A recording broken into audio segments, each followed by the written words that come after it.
बाहर पंडित लोग कैलेंडर बना देते हैं। बाहर पंडित लोग कैलेंडर बना देते हैं, खींचा करते कैलेंडर बना देते हैं और चंद्रग्रहण कब आते हैं, सूर्यग्रहण कब आते हैं, इस आधार से कैलेंडर बना देते हैं। वो होते हैं नौ ग्रहों की स्थिति के आधार पर। वो नौ ग्रहों की स्थिति को देख करके फिर भविष्य का कैलकुलेशन करते हैं।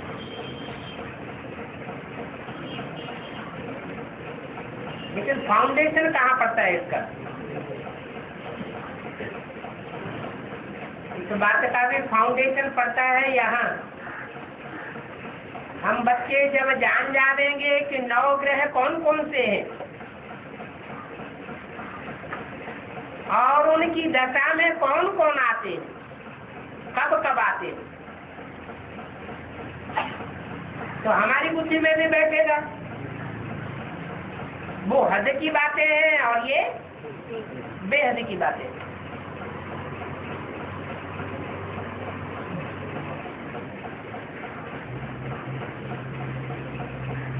और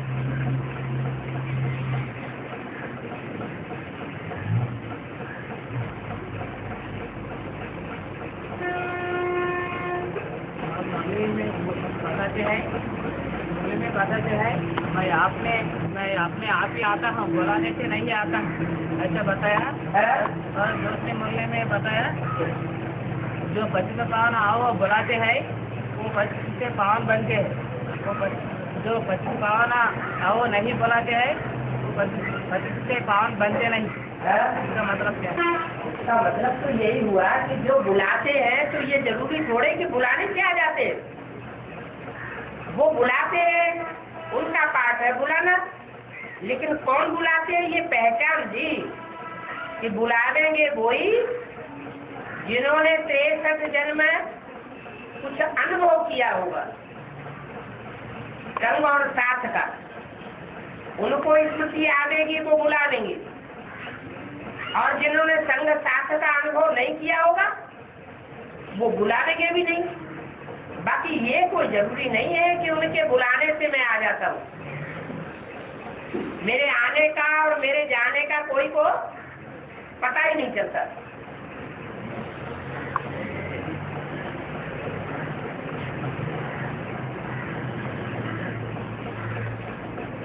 ये भी बाप की पहचान का एक पॉइंट है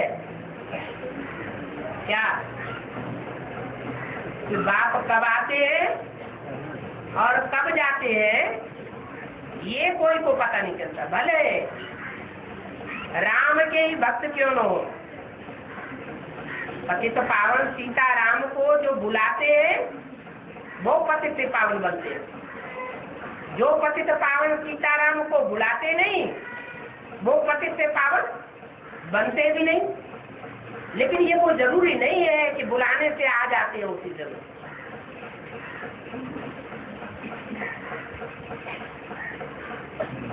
हाँ ये है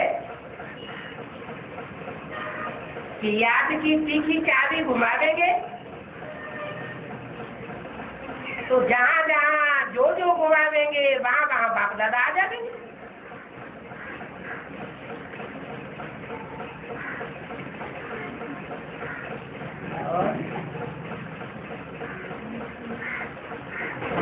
द्वापर से राजा ये राजा होते हैं ना, तो राजा युद्ध करते हैं राज्य को बढ़ाने के लिए, राज्य स्थापना करने के लिए तो 16 युद्ध करते हैं ना, 16 युद्ध करते हैं ना। वो युद्ध में कई लोग मर जाते हैं। उसका बोझ राज्य के ऊपर पड़ते हैं, कैसे पाप तो होते ही रहते हैं। द्वापर कलयुग में जो राजाई लेते हैं वो हिंसा से राजाई लेते हैं या अहिंसा बल से राजाई लेते हैं। हिंसा के बल से राजाई लेंगे तो पाप नहीं पड़ेगा। बाप तो हमको ऐसी राजाई देते हैं जिसमें कोई प्रकार की हिंसा नहीं होती, स्थूल हिंसा भी नहीं और सूक्ष्म हिंसा भी नहीं।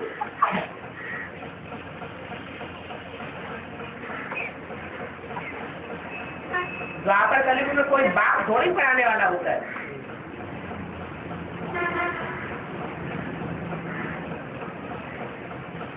रामकृष्ण की आत्माएं भी संग के रंग में ढलती जाती है।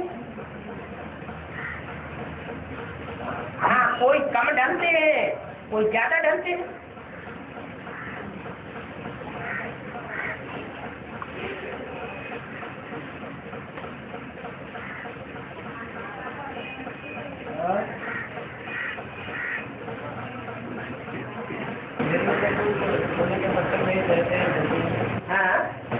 रावण तो मतलब 5 प्रकार का बाप है। रावण जो है तो 5 प्रकार का बाप है। रावण 5 विकारों का बाप नहीं है। रावण के ऊपर जो गधे करते रहे दे अभिमान, वो है 5 विकारों का बाप। हाँ रावण के हाथ में रावण के हाथों में वेद शास्त्र दिखाते हैं। हाँ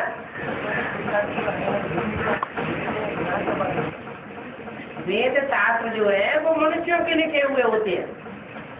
रावण के सर के ऊपर जो 10 सिर रखे हुए हैं वो भी अनेक प्रकार के मनुष्य गुरु है। वो कोई शेरनी का दूध थोड़ा ही है उनके हाथ में। शेरनी का दूध है जो बाप ने आकर के ब्रह्मा मुख से उच्चारण किया, वो है शेरनी का दूध।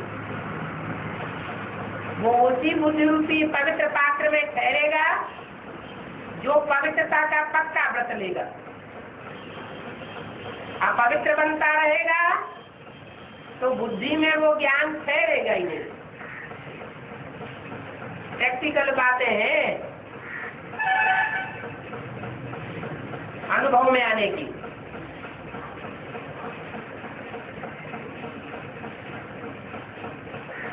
और वार्तालाप में कहा है विष्णु को सब थोड़े ही पहचानेंगे। विष्णु को सब थोड़े ही पहचानेंगे। जो विष्णु को लिखे होंगे वही पहचानेंगे ना। इस्लाम में बहुत भी क्रिश्चियन होंगे तो कैसे पहचानेंगे? जो सूर्यवंशी चंद्रवंशी होंगे वही प्रवृत्ति मार्ग वाले पक्के होते हैं कि दूसरे वंश के पक्के हो जाते हैं।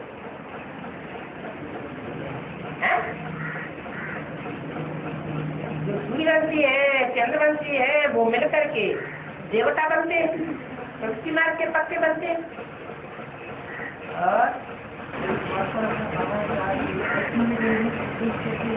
प्रवेश तो नहीं होती है बोलते बाबा ने। हाँ जी पालना तो है ना, पालना है लेकिन प्रैक्टिकल काम है। उसमें बुद्धि के परिवर्तन की बात नहीं, बुद्धि परिवर्तित हुई पड़ी है। एक होता है प्रैक्टिकल काम करना और एक होता है वाचा से बोलना, काम नहीं करना। तो जो रुद्रमाला है वो वाचा से बोलने वाली है सिर्फ, या प्रैक्टिकल कर्मेंद्रियों से करके दिखाने वाली है? दिखाने वाले हैं, करके दिखाने वाले हैं। प्रैक्टिकल कर्मेंद्रियों से करके दिखाने वाले हैं? किस तरह से ज्ञान है? ज्ञान का सुनना सुनाना है, सच्ची बातों का सुनना सुनाना है। सच्ची बात सुनते हैं, सच्ची बात बोलते हैं, सच्ची बात सुनाते हैं और समझते भी है, लेकिन प्रैक्टिकल में कर नहीं सकते। और विष्णुमाला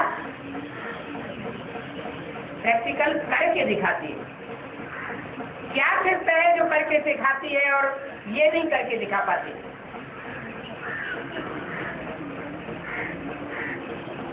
विशेषता क्या है? वो जन्म जन्मांतर की रानी है, जिन्होंने जन्म जन्मांतर पवित्रता के संस्कार धारण किए।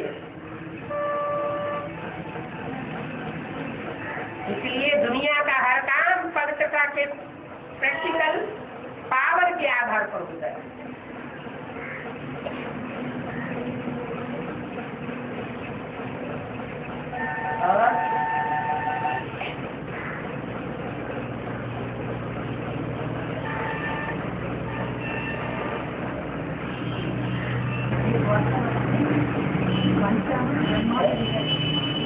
एक वातावरण में बाबा ने बताया कि ब्रह्मा को दिखाया जाता है। ब्रह्मा को दिखाई जाता ब्रह्मा दिखाया जाता है। इसमें आदि के दो आत्माएं हैं, अंत में वही जगन्नाथ जगत पिता। आत्मा को आनंद नहीं कहा जाता, आनंद कहा जाता है मुख को, शरीर को। और जो आत्मा है उसमें प्रवेश है। यज्ञ के आदि के जो चेहरे हैं वो अलग, और अंत के दो चेहरे हैं वो अलग। हाँ हाँ जी। अभी जगदम्बा में प्रवेश तो नहीं होती है ना? रुद्रमाला के जितने भी मणके हैं उनमें रुद्र शिव दिल और दिमाग में प्रवेश करता है। जैसे कोई को किसी से प्यार हो जाता है, तो जिसको जिससे प्यार हो जाता है वो उसके दिल और दिमाग में छा जाता है। ऐसे ही जगदम्बा के दिल और दिमाग में वो प्रैक्टिकल रूप छा जाता है। बाकी शिव का मुकर्रर रक्त तो एक ही है। ब्रह्मा में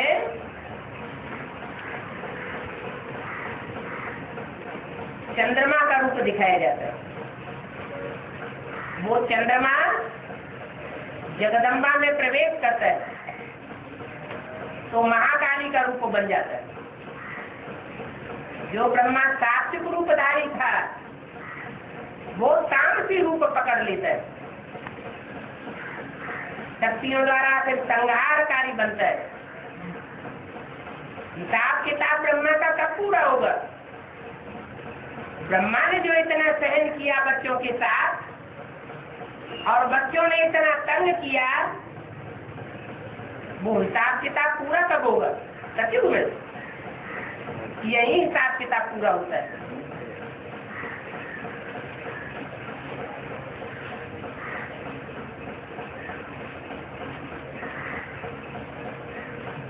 बाकी शिव की आत्मा प्रवेश नहीं करती है।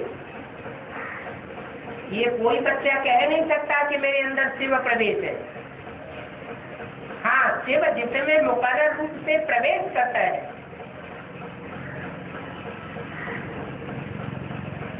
वो मन बुद्धि के ऊपर छा जाता है।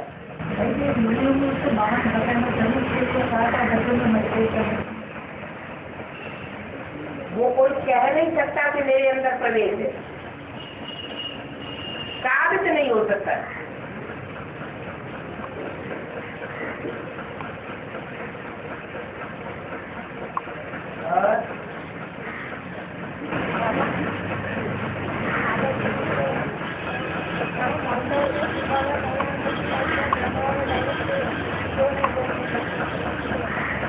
फिर ज्ञानी तू आत्मा मुझे विशेष प्रिय क्यों कहेंगे? अगर कहने से ही सब कुछ पता लग जाए, फिर बाबा के लिए ज्ञानी तू आत्मा कौन हुए? इसीलिए कि बच्चों की परीक्षा लेनी है कि कितना ज्ञान लिया है, बुद्धि ज्ञान युक्त कितनी बनी है। सिर्फ कह देने से मान लिया जावे फिर तो सारे ही जान जाएंगे। पर ज्ञान की परीक्षा क्या हुई?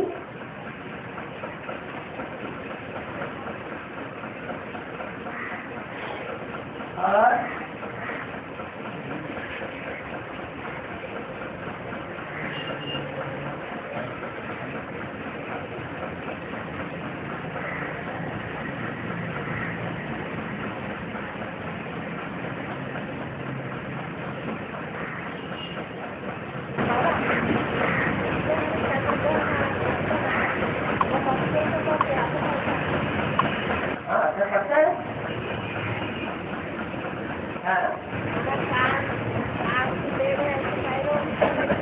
हाँ जी क्यों पता है?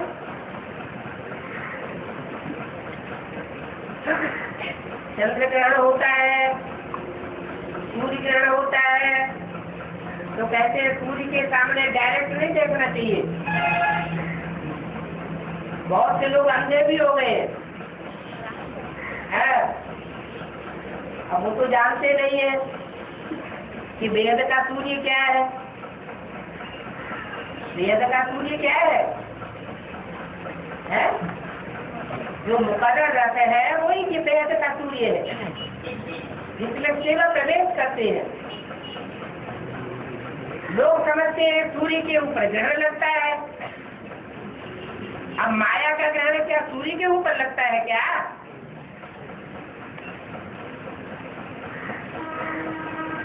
हद की बात है।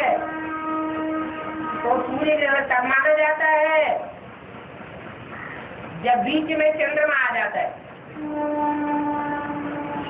ज्ञान चंद्रमा या ब्रह्मा बीच में और सूर्य एक तरफ और पृथ्वी बाकी दूसरी तरफ।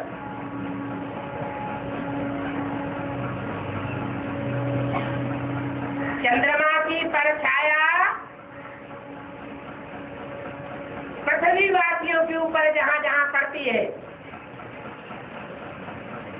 तो पृथ्वी वासियों को सूर्य का वो हिस्सा दिखाई नहीं पड़ता। या तो संपूर्ण सूर्य है अंधेरे से आच्छादित हुआ दिखाई पड़ता है, तो सूर्य को ग्रहण लगा या पृथ्वी वासियों को ग्रहण लगा। किसकी बुद्धि भ्रमित हुई? पृथ्वी वासियों की बुद्धि भ्रमित हो गई, क्योंकि बीच में चंद्रमा आ गया गीता का भगवान बन करके, उसका परछाया पड़ गया।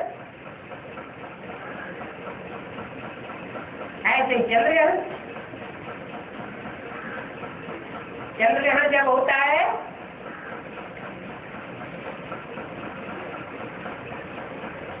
तो क्या होता है?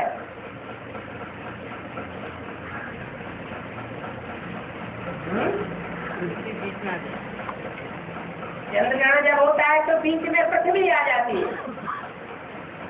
एक तरफ सूर्य दूसरी तरफ चंद्रमा। पृथ्वी का परछाया चंद्रमा के जिस हिस्से पर पड़ता है वो चंद्रमा का हिस्सा अंधेरा दिखाई पड़ता है। लेकिन किनको? पृथ्वीवासियों। परछाया किसका पड़ा? पृथ्वी का, धरणी का, कन्याओं माताओं का। कन्याओं माताओं की जो धरणी है उनका परछाया चंद्रमा के ऊपर पड़ जाता है। चंद्रमा अंधेरे में आ जाता है, प्रभावित हो जाता है। जैसे यज्ञ के आज में अंधेरे में आ गया, माताएं मुखिया हो गई थी।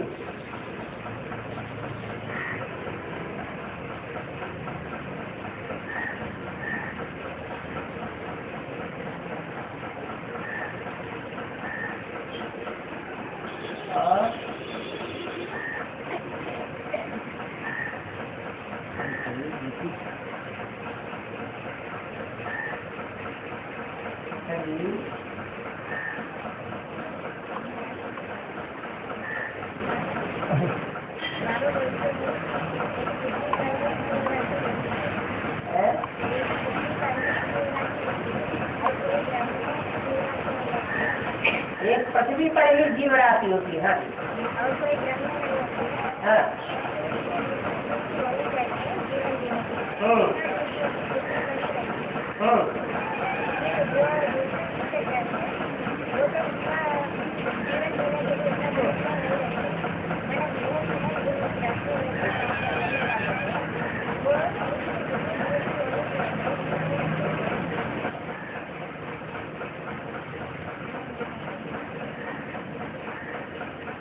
ग्रह चैतन्य में है ना, तो जो चैतन्य में ग्रह हैं वो कोई दूसरे धर्मों से कनेक्टेड है या एक ही धर्म के हैं? दूसरे धर्मों से कनेक्टेड है। जो दूसरे धर्मों से कनेक्टेड है वो सूर्य के नजदीक रहेंगे ही नहीं, तो जीवन कैसे होगा? जीवन वास्तव में जीवन देवताओं का है या द्वापर कलयुग में राक्षसों का है? जीवन कौन सा है? देवताओं का जीवन जीवन है। तो पृथ्वी जब विस्तार को नहीं पाती है, अपने मूल रूप में रहती है, और चंद्रमा उससे अलग होकर नहीं रहता, अटैच होकर के रहता है। उस समय पृथ्वी का कनेक्शन सूर्य से और सूर्य का कनेक्शन पृथ्वी से होता है।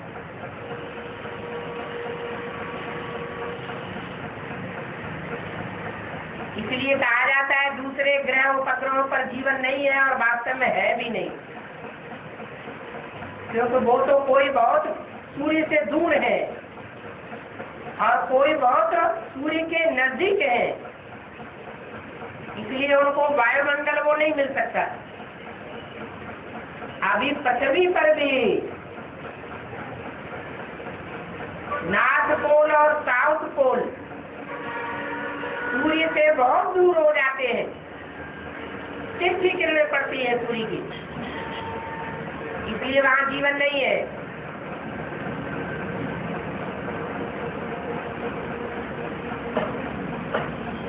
सूर्य और पृथ्वी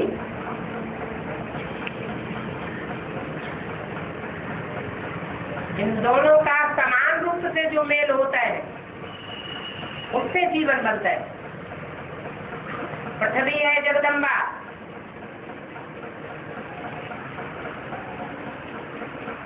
जगदम्बा की बुद्धि जब फैल जाती है बच्चों में, सारे जगत के बच्चों में, चाहे इस्लामी हो, बौद्धी हो, क्रिश्चियन हो, कोई भी हो, तो सूर्य से दूरी बढ़ जाती है।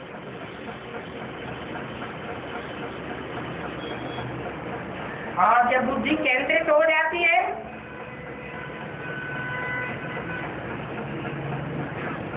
तो बच्चों से डिटैच हो जाती है।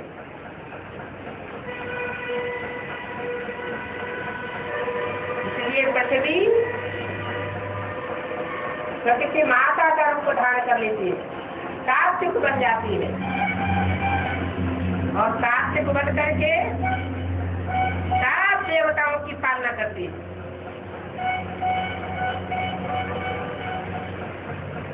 पृथ्वी पर जीवन बनता है, जिसे जीवन कहा जाता है।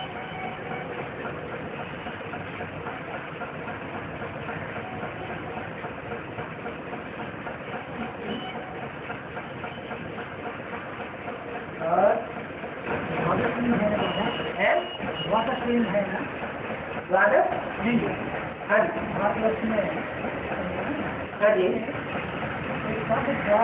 एक बाप का ही चलेंगे। एक बाप का ही सत्य अलग अलग काम अलग अलग नाम से आई है, या बाप के साथ और 11 आत्माएं बाप के नाम बनने वाले आत्माएं जिसका भी आत्मा बाप संपन्न बनने के बाद जिन जिन बच्चों में विशेष रूप से प्रवेश होकर के प्रत्यक्ष होता है वो ही द्वादश लिंग गाए गए।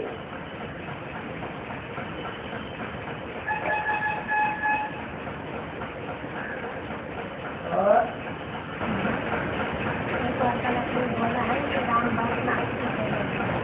राम बाप नास्तिक है करके बोला, उसी वाले सेवन नहीं यह कैसे पता चला कि मैं ही आत्मा जैसे नारायण बने वाले ध्यान को मानते हैं, आत्मा परमात्मा को मानते हैं, यहाँ कैसे उसको पता? आस्थे का मतलब है आस्था रखने वाला। कोई न कोई दुनिया में साकार भगवान का रूप हो जिसके ऊपर आस्था रखने वाला हो।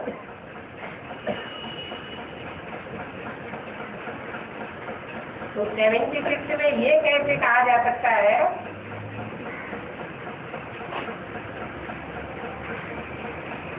कि जो भी नारायण बनने वाली आत्मा है वो संपन्न रूप से 100% स्वरूप से अपने को पहचान चुकी है।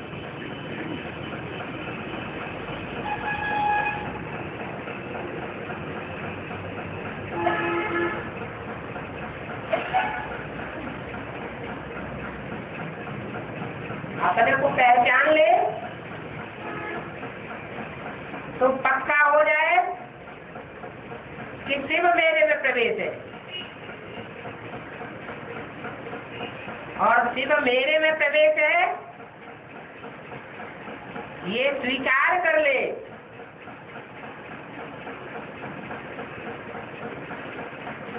तो हिरण्यकश्यप बन जाए।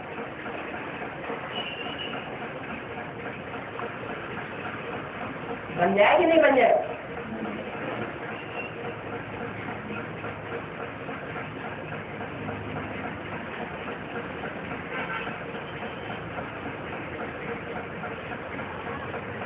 भारत इस समय पूरा नास्तिक है। ये बात बोलने में क्यों बोली? भारत इस समय पूरा नास्तिक है। ये बात मुरली में इसलिए बोली कि जो भारत का पाठ बजाने वाली आत्मा है उसके सामने इस दुनिया में कोई भी ऐसा साकार व्यक्ति नहीं है जिसके ऊपर वह आस्था रखे, विश्वास रखे, श्रद्धा रखे। सब धोखेबाज साबित होते हैं और सब अनित्य बुद्धि बन जाते हैं।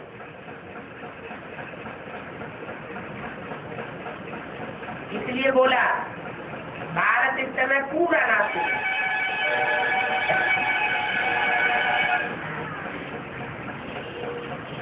और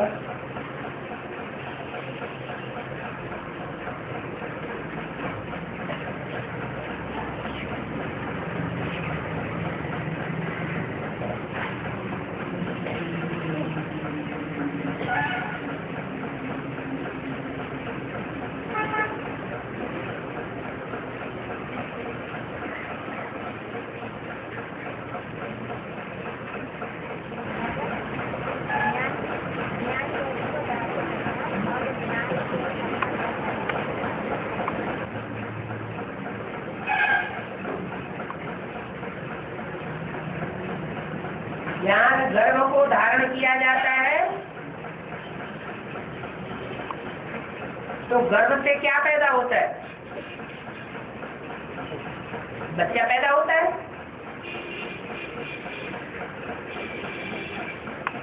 वो स्थूल पेट होता है और ये सूक्ष्म बुद्धि रूपी पेट है।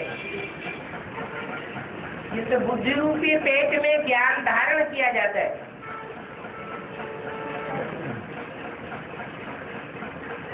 ज्ञान गर्भ धारण किया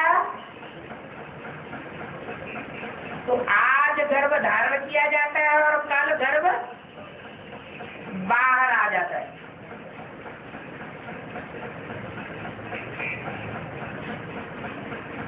गर्भ जब बाहर आ गया तो क्या कहेंगे? ज्ञान गर्भ धारण किया। माना आज नित्य बुद्धि हुए और कल अनित्य बुद्धि भी हो जाती है।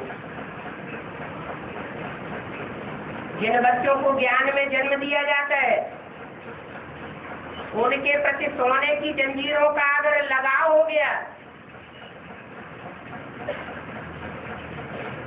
तो नीचे भी गिरा देता है। आखिरी परीक्षा है नष्टो मोहा स्मृति लब्धा। वो तो परीक्षा में फेल हो जाते हैं।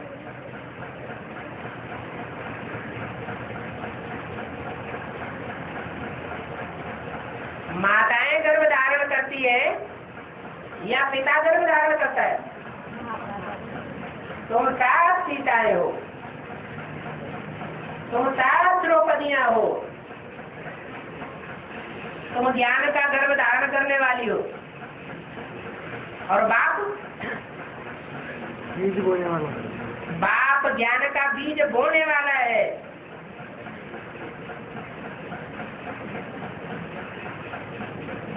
और 500 मनुष्य को अलग करके बताया और 200 मनुष्य कौन है? वह 200 करोड़ घर तो एक ही है जिसे परमधाम कहा जाता है, आत्माओं का घर। पृथ्वी गोल है, गोल पृथ्वी के चारों ओर वायुमंडल है। वायुमंडल की परिधि पृथ्वी से भी बड़ी हो गई और वायुमंडल के चारों ओर स्पेस है जिसमें सूर्य चांद सितारे हैं। पृथ्वी के चारों ओर स्पेस है और उस स्पेस के भी चारों ओर परमधाम है। ऐसे नहीं कहेंगे ऊपर परमधाम है,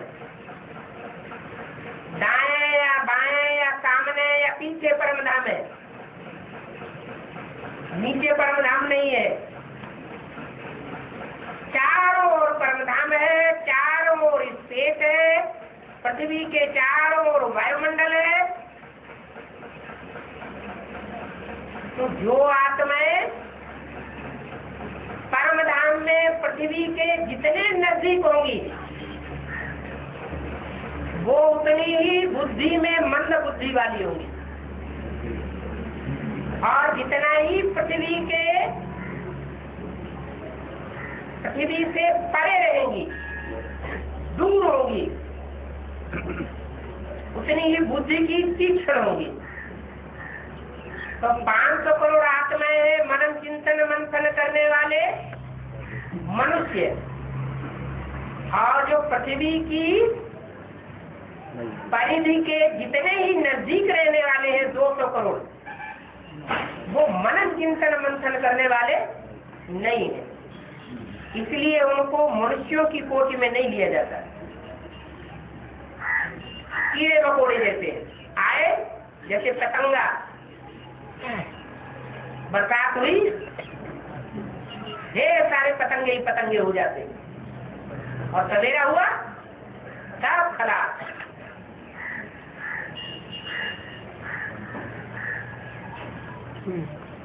और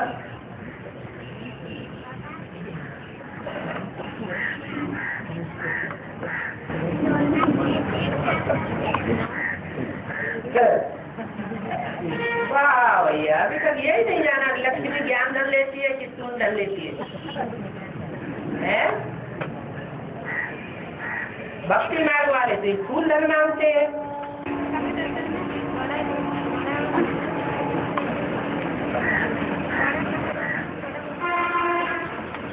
बड़ा कहावना अति दुख पावना।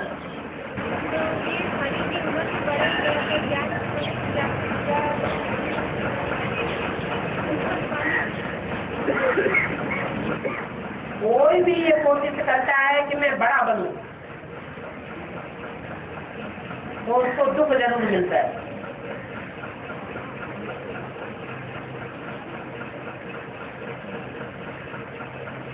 जैसे राम के लिए रामायण जब कथा में सुनते हैं तो लोगों की आंखों से आंसू बहते हैं। राम ने बड़ा दुख पाया, जार जार रोने लग पड़ते हैं।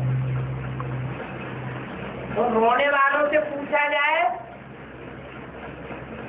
कि तुम ही आंसू बहाते हो या राम ने भी आंसू बहाए थे? राम प्रसन्न रहे थे या रोए थे?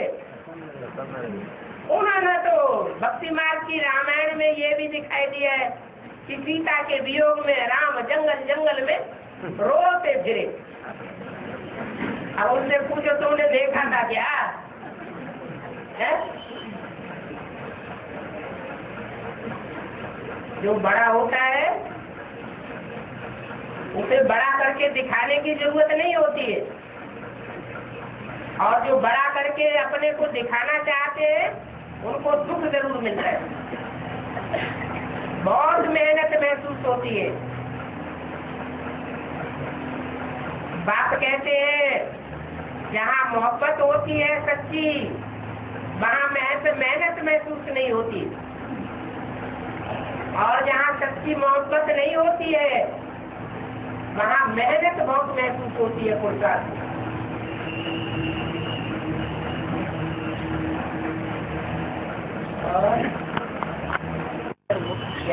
मस्जिद रहती है, हाँ जी, वो भूकंप का प्रभाव पत्थर को कैसे निराश हो जाती है, उस निराश समय में बाबा बच्चे कह रखी है।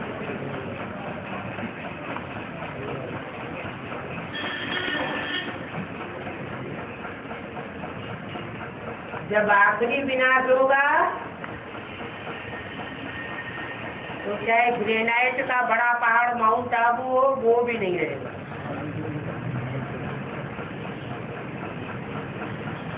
क्योंकि वहाँ पर बाप के बच्चे ही नहीं रहेंगे। बाप के बच्चों का आत्मिक स्थिति में रहने वाले बच्चों का हुजूम होगा तो वो पहाड़ भी टिका रहेगा। और बच्चे जब विजयमाला में ऐड हो जाएंगे, स्वर्गवासी हो जाएंगे,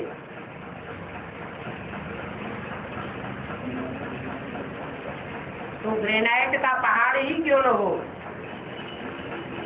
वो भी आखिरी विनाश में खलास हो जाए। बाबा उसी समय दिल्ली में जो नई दुनिया बने रही है, बनेगी। जो ये आंखों से जो देखते हैं वो कलश होते हैं, बताए ना? हाँ जी, इन आँखों से जो देखते इन आँखों से जो अपनी सारी आंखें है ना, तो उस समय वो जो इन आँखों से देखते हैं वो विनाश हो जाएगा। और जो सिविलाई हो जाएगी देवताओं की, वो नहीं विनाश हो जाएगा।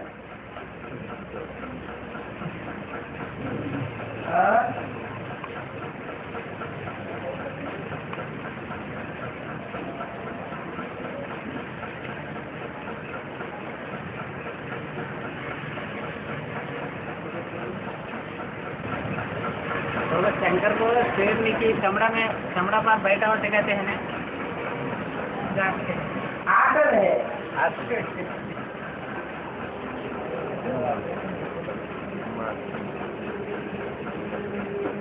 आसन कहते हैं स्थिर होने को।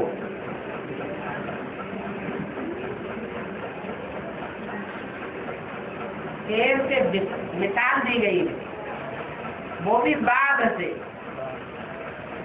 बाबा शेर से मिसाल नहीं दी गई है, टाइगर से मिसाल दी गई है। इसलिए अपने भारत का जो नेशनल एनिमल है वो टाइगर दिखाया जाता है। और शेर में बहुत फर्क होता है। शेर सीधा साधा होता है और टाइगर सीधा साधा नहीं होता है। शेर सीधा हमला करेगा और टाइगर मौका देख करके हमला करेगा। भांप लेता है, ये खतरा है तो आक्रामक नहीं बनेगा। जब देखेगा खतरा टल गया तब आक्रमण करेगा।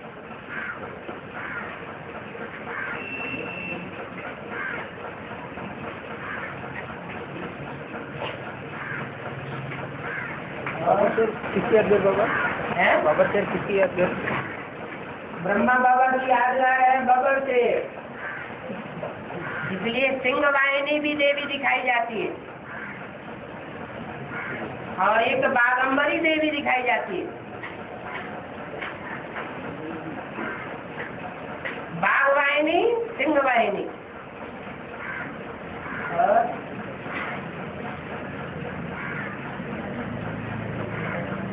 एक शाकाहारी।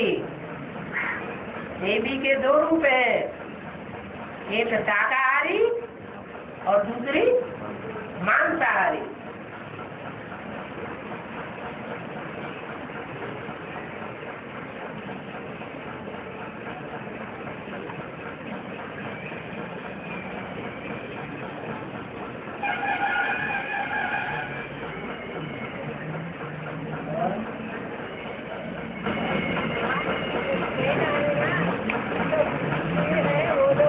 अरे नजदीक आ जाओ ना।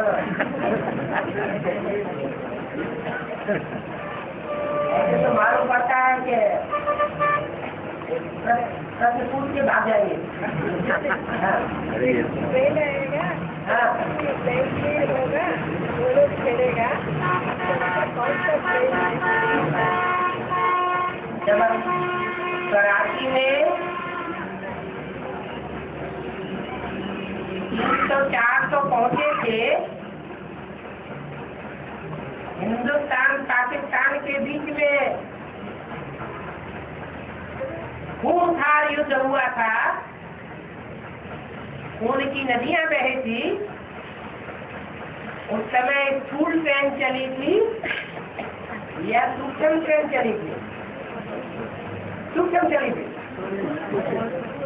स्थूल ट्रेन चली थी। जिनको पहुंचना था वो पहुंच गए पहली ट्रेन, और उसके बाद जो दूसरी, तीसरी, चौथी ट्रेन चली वो सब काट दिए गए। बाकी ऐसे नहीं है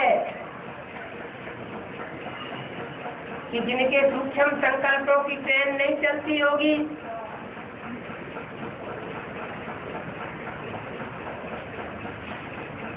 वो स्थूल ट्रेन में बैठ जाएंगे। नहीं, सूक्ष्म संकल्पों की ट्रेन भी जिनकी सीखी होगी उन्हीं को तार आवेगा, क्यों तार आवेगा? चलो टाइम हो गया।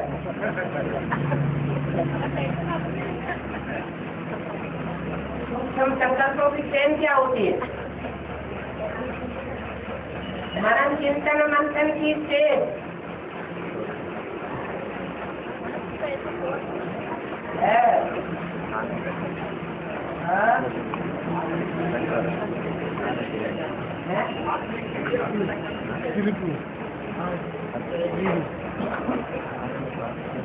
जो आत्मा है, आत्म की स्थिति में है।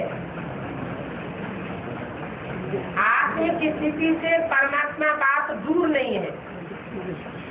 जहाँ बच्चा है वहाँ बाप है। जहाँ आत्म की स्थिति नहीं है, देवान है, वहाँ रावण होगा, बाप नहीं होगा।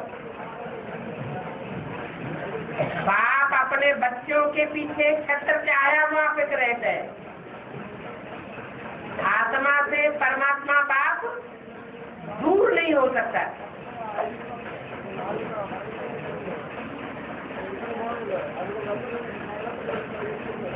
इसलिए आत्म की स्थिति में रहकर परमात्मा बाप को याद करना सहज है।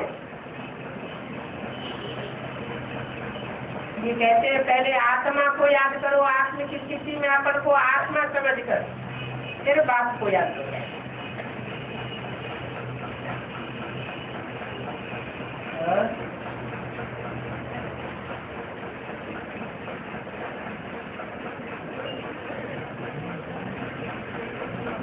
शुक्रवार जुम्मा कहते हैं ना, जुम्मा दिन को मुस्लिम मस्जिद जाते हैं, बताए हैं ना। हाँ। ये दक्षिण भारत में माता लोग देवी पूजा करते हैं उसी दिन में। शुक्रवार को। हाँ। अच्छा, तो माता मुसलमान धर्म की है, क्या कहना चाहते हैं? आपसे पूछते हैं बाबा है? अगर आज भी पूछते हैं। हाँ।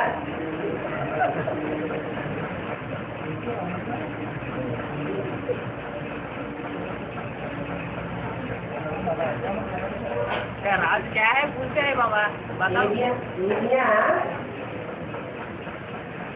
शुक्रवार को पूजी जाती है। हाँ, दक्षिण भारत में तो दक्षिण भारत में उनको पता नहीं है उत्तर भारत में क्या होती है। उत्तर भारत में तो ऐसी कोई रकम नहीं।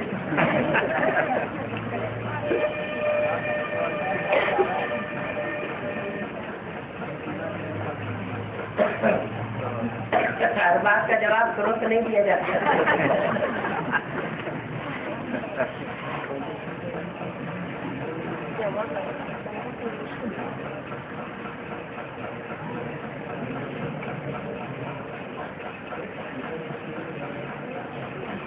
सब कुछ अभी बता देंगे तो आगे चल के क्या पढ़ा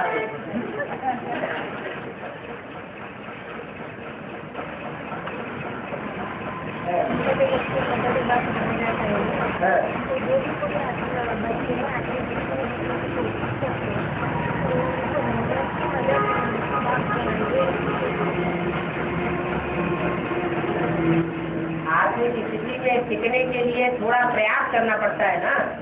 हमारी तपस्या ही है आत्म की स्थिति में टिकने की। देवान में तो बड़े आराम से चले जाओ, उसे तो कोई पुरुषार्थ करने की दरकार ही नहीं। लेकिन आत्म की स्थिति में टिकना और आत्मिक रूप में दूसरों को देखना, यही मेहनत है। मदद कर रहे हैं कैसे? अब जो मेहनत करेगा तो बाप मदद नहीं करेगा। मदद करना चाहिए ना, बाबा मदद कर रहे हैं। खुशी बढ़ेगी, हल्कापन महसूस होगा।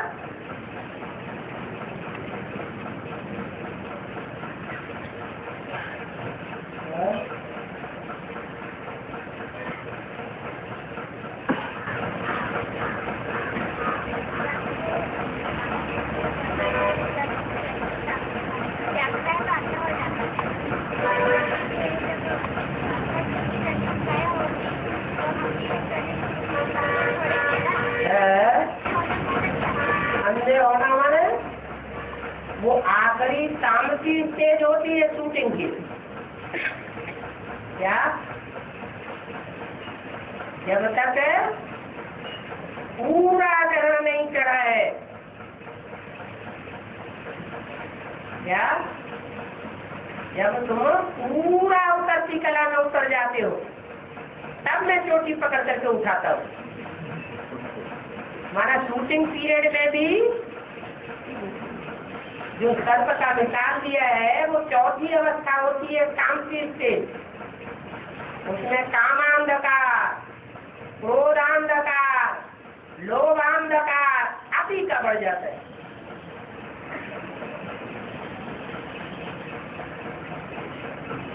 फिर अचानक सूर्य होता है।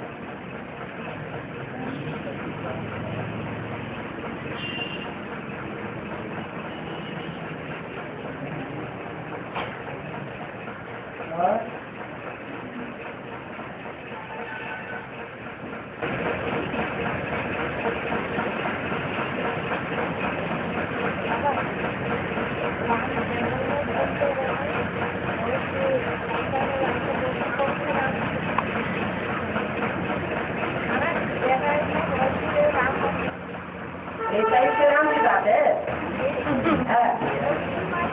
तो संगम में ये कांटों का जंगल नहीं है।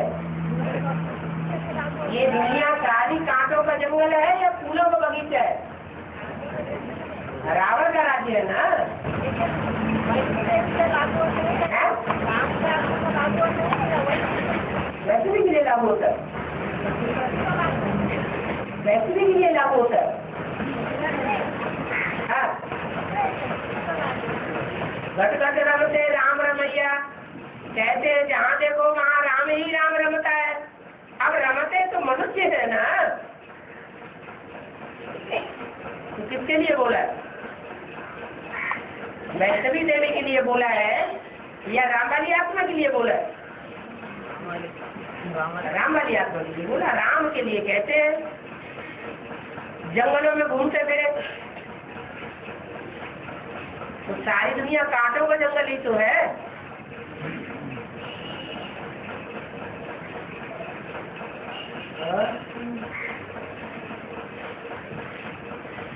खेल खराब बजगोयन में क्या है बाबा?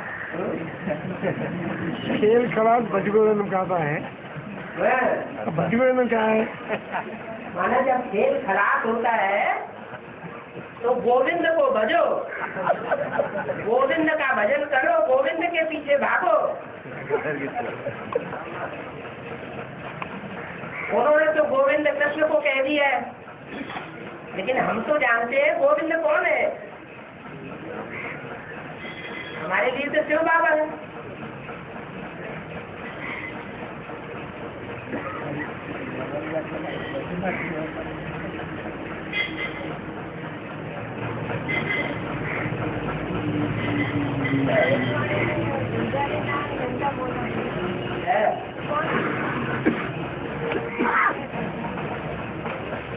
गुलजारी लाल नंदा वो साधु संत महात्माओं के लीडर बने थे।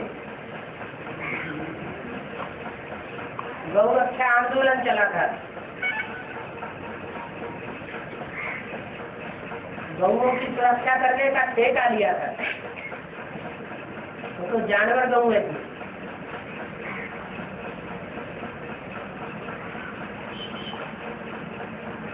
है ह्यूमन गौओं की बात।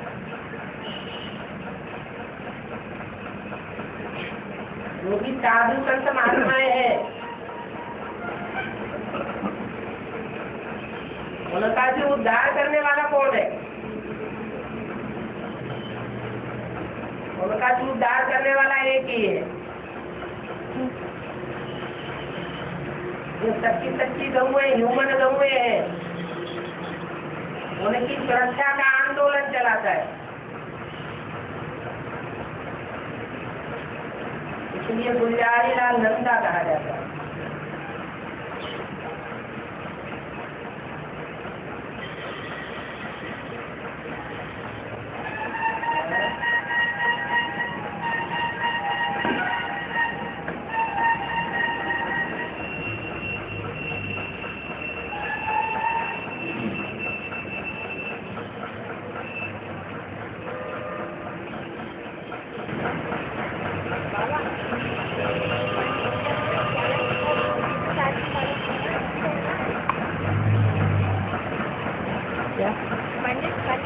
हाँ,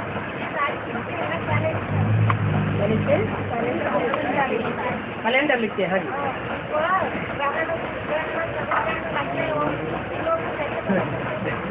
अभी तो बताया, जो भाई ने बात पूछी थी उसी का जवाब है ना। वो हद के सूरज चांद सितारे हैं जिनका वो गणित लगाए लेते हैं। यहाँ है बेहद के सूरज चांद सितारे। उनकी पहचान जब हो जाएगी तो हम भी गणित लगावेंगे आगे चल करके। कब क्या होने वाला है हमें पहले से पता पड़ेगा।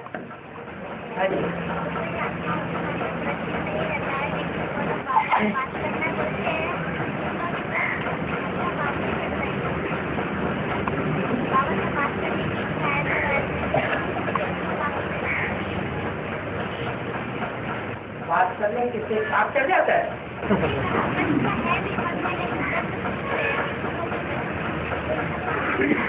हाँ, दूसरे का प्रश्न है, लेकिन वो दूसरा पूछने में हिचकिचाता है, नहीं पूछ पाता।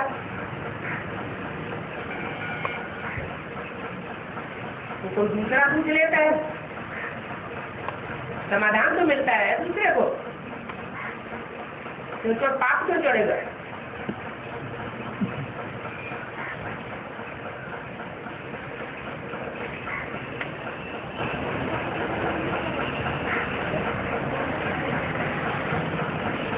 गंधर्व विवाह उसे कहा जाता है जो बाबा की परमिशन से ज्ञान में चलने वाले कुमार और ज्ञान में चलने वाली कुमारियां आपस में साथ साथ रहने लग पड़ते हैं,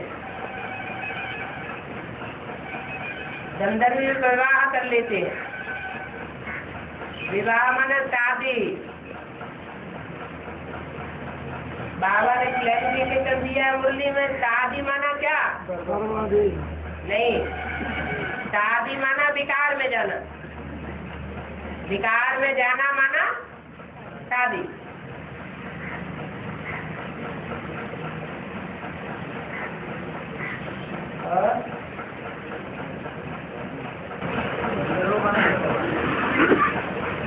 गंधर्व माने आपस में एक दूसरे की रजामंदी ले ली कि हम तुम्हारे साथ रहेंगे, तुम हमारे साथ रहो, हम तुम्हारा संग करेंगे, तुम हमारा संग करो।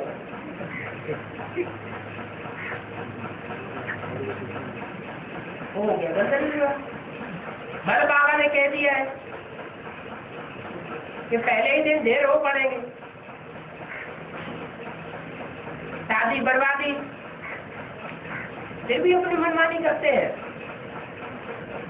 तो करो।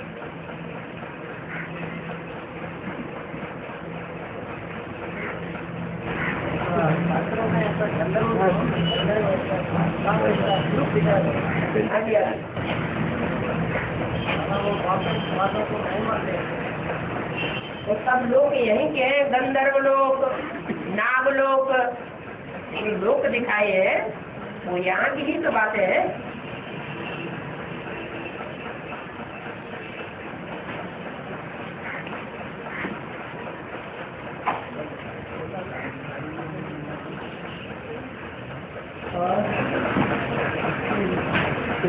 बताइए बाबा, संगम में मौसम के लोग है? उस चीज में कोई लोग कहते हैं मैं हम दुखी है, परेशान है, हम दुखी है, परेशान है, ऐसे बोलते हैं।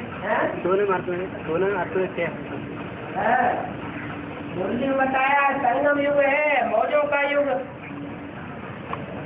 लेकिन बहुत से ज्ञान में चलने वाले कहते हैं हम ये परेशान हैं, हम वो परेशान हैं, ये कठिनाई आती है, वो कठिनाई आती है, हम बहुत संग दुखी है। तो बाबा उसका मुरली में जवाब देते हैं,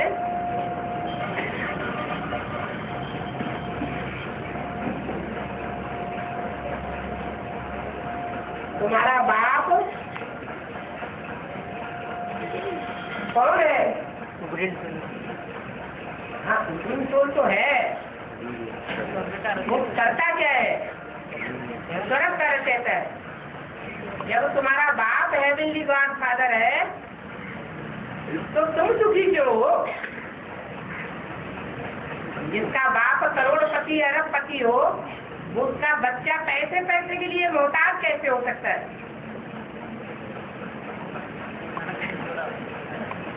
क्यों होता है? कनेक्शन जरूर टूटा हुआ है, इसलिए दुखी है।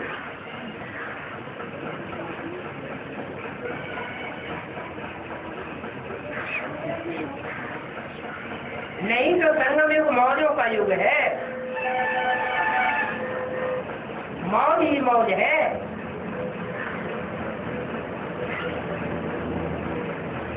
संगम को ऑस्पिशियस युग कहा जाता है।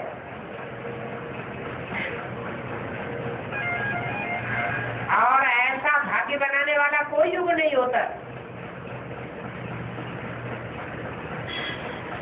कल्याणकारी संगम युग कहा जाता है।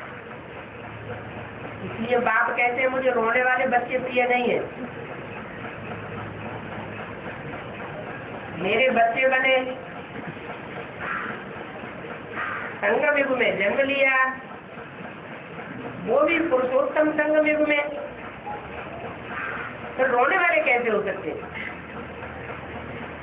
कुछ भी हो जाए, मौज न जाए,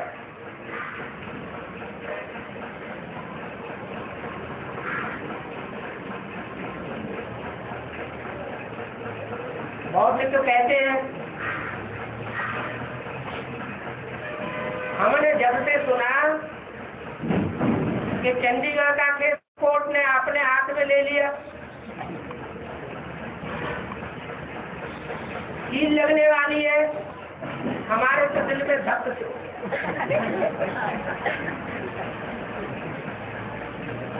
इसको कहेंगे ज्ञान की कमी। ज्ञान के पॉइंट बुद्धि में हर समय मौजूद नहीं रहते। बाबा ने तो पहले ही बता दिया है, सुबह का अमीर शाम का फकीर। सुबह माना सत्य गुरु की सवेरे की शूटिंग में अमीर बनता है, बैगर टू प्रिंस बनता है, और शाम की शूटिंग में फकीर बन जाते हैं। ये तो खेल है। इसलिए वशिष्ठ जी राम जी से क्या कहते हैं? वशिष्ठ जी राम जी से कहते हैं, हे राम जी, ये संसार बना ही नहीं। क्या माना? राम जी के ऊपर दुनिया की दृष्टि से ऐसे ऐसे दुखों के पहाड़ गिरते हैं कि उनको ये गुरु जी को समझाना पड़ता है कि तुम ऐसे समझो ये दुनिया बनी ही नहीं।